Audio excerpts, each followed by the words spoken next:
I never expected a peaceful weekend hunting trip would turn into an all-out war with my HOA, but here we are. Let me introduce myself. My name is Luke Harmon, a 42-year-old ex-military guy turned freelance graphic designer. I bought a beautiful cabin-style house on 8 acres of land just outside the edge of a suburban neighborhood.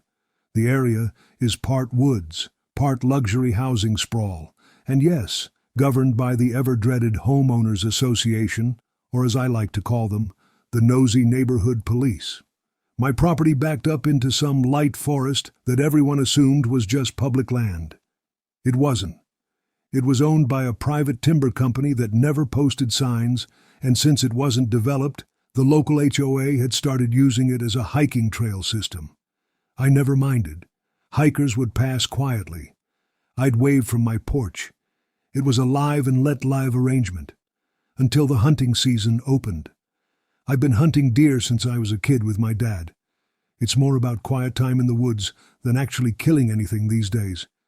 So one chilly November morning, I set up a tree stand on my own land and waited with my rifle. I wore all the proper blaze orange gear. I was being cautious and legal. It was peaceful, until Karen showed up. Karen, yes, the HOA president Karen, was walking her 2 designer dogs through the woods. Apparently they'd strayed off the community trail and wandered onto my property, my posted property, mind you. When she saw me with a rifle, she screamed like I was a maniac. I lowered my gun, stood up, and tried to calm her down. I even offered to walk her and her yapping mutts back to the trail. She didn't say thank you. She called the police. Now, I wasn't arrested because I was on my own land, following all local hunting laws, with all proper permits. The police literally apologized for wasting my time. I thought that was the end of it, until I got a letter in the mail 2 weeks later. A fine, $1,000 from the HOA for endangering the community. Apparently, their twisted logic was, even though I was outside the HOA trail boundary, I had visibly brandished a firearm within proximity of communal hiking paths. I appealed.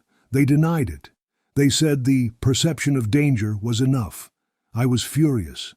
But instead of yelling or threatening them like they probably expected, I did something better. Remember that wooded trail area everyone thought was public land? Yeah, it was for sale. Turns out the timber company that owned it was looking to offload a few parcels. I quietly made a few calls, did some paperwork, and within 3 weeks I owned the entire 17-acre tract of woods the HOA had been using as their unapproved hiking trail.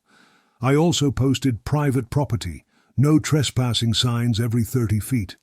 For good measure, I installed a few trail cams, a chain-link gate, and even a solar-powered security system.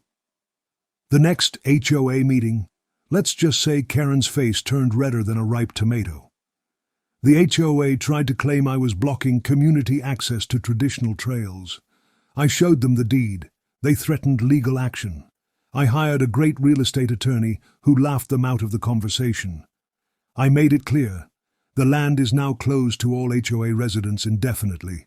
Hikers complained. Dog walkers yelled at me in passing.